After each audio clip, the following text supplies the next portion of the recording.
নমস্কার বন্ধুরা, কেমন আছেন সবাই? রত্নাস কিচেনে আপনাদের স্বাগত। আজ আবারও একটি নতুন রেসিপি নিয়ে চলে এসেছি। আজ আমি আপনাদের সাথে শেয়ার করব ডিম ছাড়া, বেকিং পাউডার, বেকিং সোডা ছাড়া সুজি দিয়ে নরম এবং স্পঞ্জি কেকের রেসিপি। আশা করি আপনাদের ভালো লাগবে।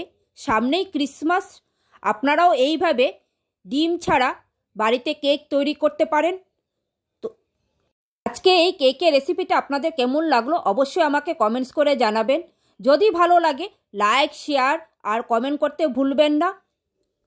আমার চ্যানেলটিকে সাবস্ক্রাইব করে পাশে থাকা বেল আইকনটি প্রেস করে দিবেন, তাহলে আমার নিত্য নতুন ভিডিও সবার প্রথম আপনি পেয়ে যাবেন।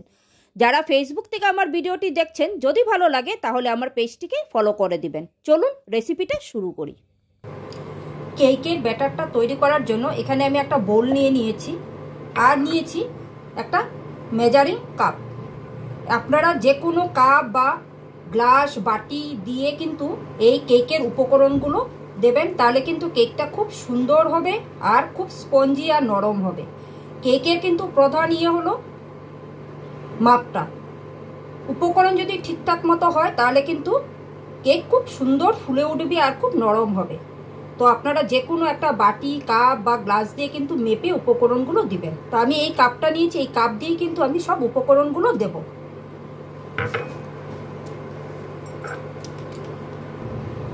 আমি এই কাপ দিয়ে 4 কাপ দুধ অ্যাড করব।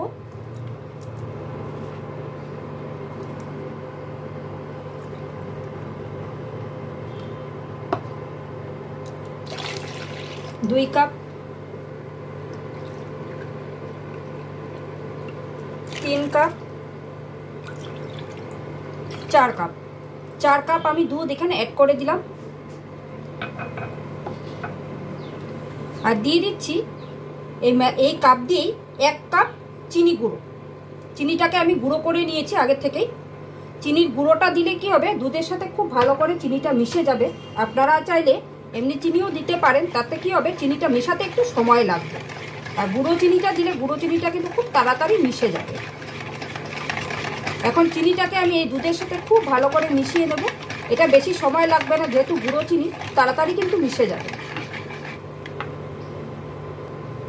চিনিটাকে আমি খুব ভালো করে মিশিয়ে নিয়েছি। এখানে আমি 1 কাপ চিনি ব্যবহার করেছি। আমি যেহেতু 2 কাপ সুজি দিয়ে এই কেকটা তৈরি করব, তো আপনারা যদি মিষ্টি কম খান তাহলে চিনির পরিমাণটা কমিয়ে বাড়িয়ে দিতে পারেন। যারা মিষ্টি বেশি পছন্দ করেন তারা একটু বাড়িয়েও দিতে পারেন। তবে 2 কাপ সুজির জন্য 1 কাপ চিনির পরিমাণটা একদম ঠিকঠাক। এতে কিন্তু মিষ্টিটা একদম পারফেক্ট হবে। এখন আমি চিনিটাকে ভালো করে গুঁড়ানো হয়ে গেছে। এখন আমি দিয়ে দিব ওই একই কাপ দিয়ে 2 কাপ সুজি।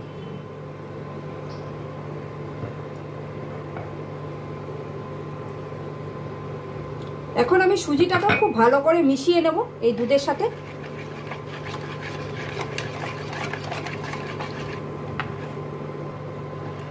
সুজিটাকে কিন্তু আমার খুব ভালো করে দুধের সাথে মিশানো হয়ে গেছে।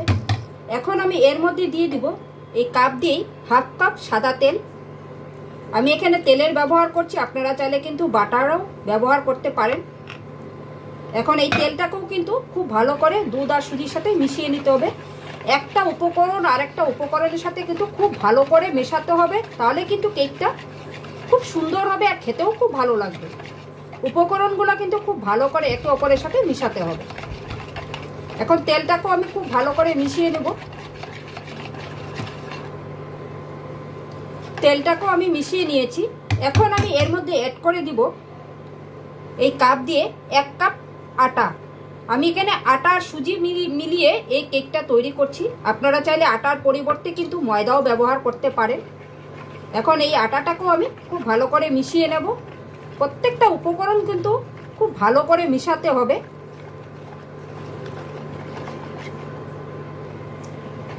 আটাটাও দেখুন খুব ভালো করে মেশানো হয়ে গেছে।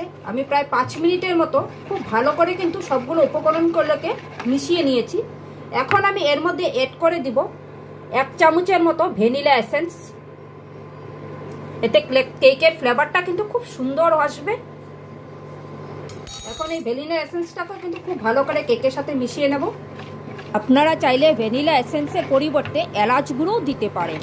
ভ্যানিলা এসেন্সটাকেও খুব ভালো করে আমি মিশিয়ে দিয়েছি। এখন আমার সব উপকরণগুলো খুব ভালো করে মেশানো হয়ে গেছে। এখন আমি এটাকে একটা ঢাকা চাপা দিয়ে 15 মিনিটের জন্য রেস্টে রেখে দেব। তো আমি 15 মিনিট পর ফিরে আসছি। 15 মিনিট রেস্টে রাখার পর ফিরে এসেছি। দেখুন সুজিটা ফুলে কতটা ঘন হয়ে গেছে ব্যাটারটা। আর ব্যাটারের কনসিস্টেন্সিটা আপনাদেরকে আমি দেখাচ্ছি। দেখুন ঠিক এরকম কিন্তু কনসিস্টেন্সির ঘনত্বটা হবে ব্যাটারে। খুব একটা পাতলা হবে না আর আবার একদম খুব বেশি ঘনও হবে না, ঠিক এরকম ঘনত্বের কিন্তু ব্যাটারটা তৈরি করতে হবে। এখন আমি এর মধ্যে দিয়ে দিব একটা ইনোর পুরো প্যাকেট। আমি এখানে খাবার সোডা বা বেকিং পাউডার ইউজ করছি না, আমি ইনো দিয়ে কিন্তু কেকটা তৈরি করছি। কারণ অনেক সময় বেকিং পাউডার আর বেকিং সোডা অনেকেই কিন্তু পারফেক্টভাবে দিতে পারে না, তার জন্য কিন্তু কেকটা ভালো করে ফুলে ওঠে না বা সুন্দর হয় না কেকটা। আর ইনো দিলে কি হবে, একবারে পারফেক্ট সুন্দরভাবে কিন্তু কেকটা ফুলেও উঠবে আর খুব সুন্দরভাবে কেকটা নরমও হবে। অনেকেই কিন্তু বেকিং পাউডার আর বেকিং সোডার মেজারমেন্টটা ঠিকঠাক মতো না দিতে পারে না, তখনই কিন্তু কেকটা কিন্তু ভালো হয় না, খারাপ হয়ে যায়। তো তাদের জন্য আমি এই রেসিপিটা শেয়ার করলাম। আপনারা ইনোটা দিয়ে করবেন, দেখবেন একদম পারফেক্ট কেক তৈরি হবে। যেরকম ফুলবে সেরকম কিন্তু নরমও হবে কেকটা, খুব স্পঞ্জি হবে কেকটা। এখন এটাকে খুব ভালো করে একদম এইভাবে এক দিক দিয়ে ভালো করে ফেটিয়ে নিব। আর কেকের ব্যাটার কিন্তু সবসময় এক সাইড দিয়ে কিন্তু ঘোরাতে হবে, এদিক ওদিক করে ঘোরালে কিন্তু হবে না। সবসময় এক সাইড দিয়ে কিন্তু ব্যাটারটাকে ঘুরিয়ে ফেটাতে হবে। দেখুন ব্যাটারটা কিন্তু আরো কতটা ফুলে গেছে।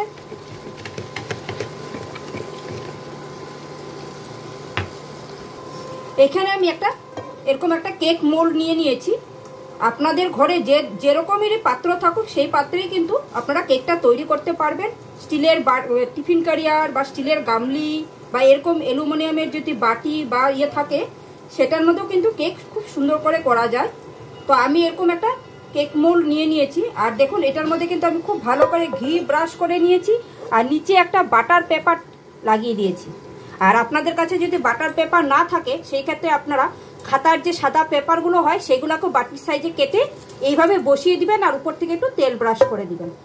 দেখুন আমি চারিদিকে কিন্তু তেল ব্রাশ করে বাটার পেপারটা বসিয়ে দিয়েছি। এখন আমি এই কেকের ব্যাটারটাকে এর মধ্যে পুরো ঢেলে দেব।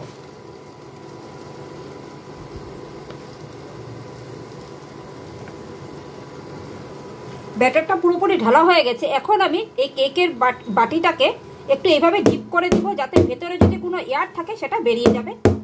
সুন্দর করে এইভাবে কিন্তু একটু ডিপ করে দিতে হবে।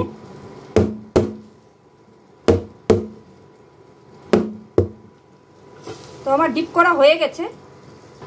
এখানে আমি কিছু ড্রাই ফ্রুটস নিয়েছি এই কেকের উপরে গার্নিশিং করার জন্য। আর ড্রাই ফ্রুটসগুলোর মধ্যে সামান্য একটু ময়দা ছড়িয়ে নিয়েছি। এতে কি হবে, ড্রাই ফ্রুটসগুলো উপরে যখন গার্নিশিং করব এগুলো কিন্তু নিচে চলে যাবে না।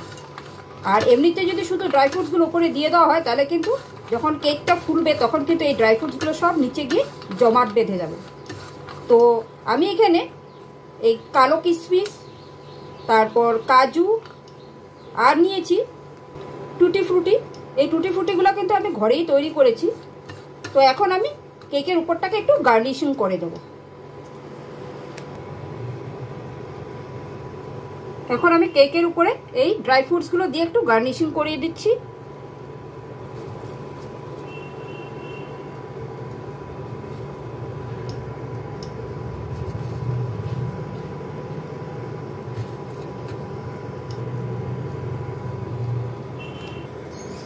দেখুন কেকটা কিন্তু আমার গার্নিশিং করা হয়ে গেছে। আমি আজকে এই কেকটা মাইক্রো ওভেনে তৈরি করব। তো আপনারা চাইলে কিন্তু এটা গ্যাসের চুলাতেও করতে পারেন, মাটির উনুনেও করতে পারেন। তো সেই ক্ষেত্রে আপনারা গ্যাসের চুলার মধ্যে একটা বেশ উঁচু কান্দাওয়ালা পাত্র বসিয়ে তার মধ্যে বালি বা লবণ দিয়ে 5 মিনিটের জন্য আগে বালিটাকে বা লবণটাকে গরম করে নেবেন। তারপর তার মধ্যে একটা স্ট্যান্ড বসিয়ে দিয়ে তারপর এই কেকের পাত্রটাকে বসিয়ে দিবেন। আর উপর থেকে খুব ভালো করে ঢাকা চাপা দিয়ে, গ্যাসের চুলায় করলে বা মাটির উনুনে করলে একটু সময়টা বেশি লাগবে, 40 থেকে 45 মিনিট আপনাকে একটা কেক তৈরি হতে সময় নেবে। আর আমি যেহেতু মাইক্রো ওভেনে করবো, সময়টা একটু কম লাগবে, তো আমি এখন মাইক্রো ওভেনে করবো। এটা 30 থেকে 35 মিনিটের মধ্যে আমার এই কেকটা তৈরি হয়ে যাবে। যেহেতু আমি এটা একটা বড় সাইজের কেক তৈরি করছি, তাই আমার 30 থেকে 35 মিনিট সময় লাগবে। তো এখন কেকটাকে আমি মাইক্রো ওভেনে বসিয়ে দেবো। আর ডিম ছাড়া এইভাবে সুজি দিয়ে এত টেস্টি কেক হয়, একবার অবশ্যই বাড়িতে বানিয়ে খেয়ে দেখবেন। সামনেই ক্রিসমাসে অবশ্যই আপনারা এইভাবে কেক তৈরি করবেন। আশা করি আপনাদের ভালো লাগবে। মাইক্রো ওভেনের ভেতর আমি কেকটা বসিয়ে দিয়েছি। তো মাইক্রো ওভেনটাকে আমি 180 ডিগ্রি টেম্পারেচারে দিয়ে 5 মিনিটের জন্য প্রথমে প্রিহিট করে নিয়েছি। প্রিহিট করে নিয়ে এখন আমি কেকটা বসিয়ে দিয়েছি। এখন আমি এটা টাইমার দিয়ে দেব।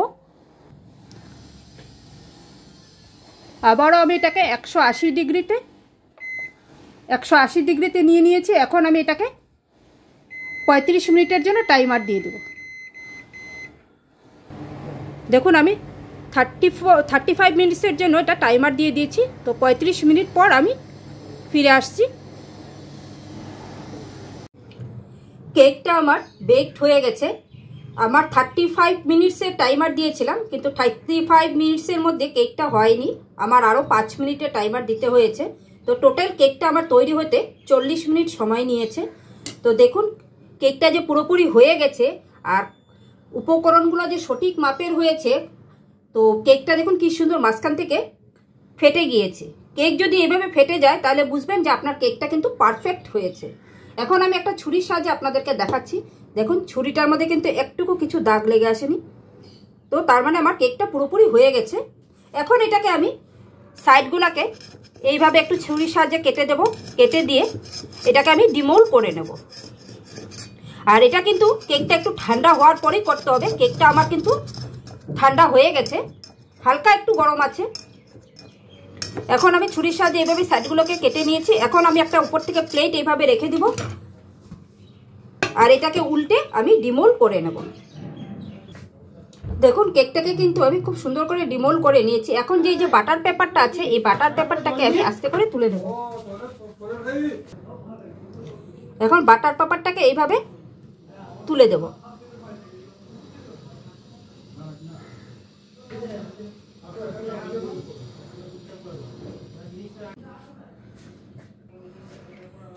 কেকটাকে আমি ডিমোল্ড করে নিয়েছি।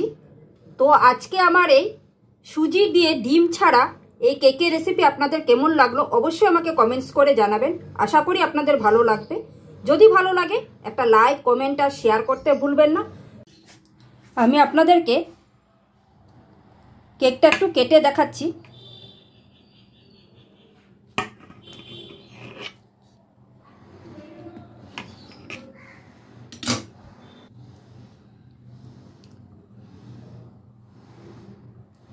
দেখুন বন্ধুরা কেকটা কতটা জালিদার হয়েছে আর কতটা সফট হয়েছে। খুবই নরম হয়েছে আর খুবই জালিদার হয়েছে কেকটা। দেখুন কতটা নরম হয়েছে।